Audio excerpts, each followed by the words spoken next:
یہاں پر یہ بھی بتا دینا چاہتا ہوں، ہر مسئلے کا حل گولی نہیں ہے،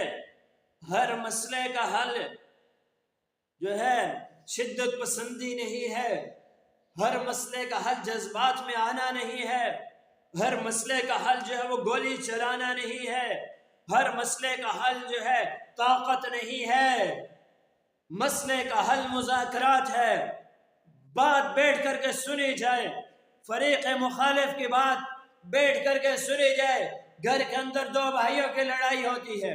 دو بھائی آپس میں لڑتے ہیں، باپ زندہ ہے، باپ بیچ میں آ جاتا ہے، دونوں کی بات سنتا ہے، صلح صفائی کر کے معاملات کو حل کر دیتا ہے۔ محلے میں لڑائی ہوتی ہے، محلے والے پہنچ جاتے ہیں، آپس میں بات دونوں کی سن کر کے صلح صفائی کر دیتے ہیں۔ محلے سے گاؤں پر بات آتی ہے، گاؤں سے ضلع پر بات آتی ہے، ضلع سے آج ملک پر بات آئی ہے، ہر طرف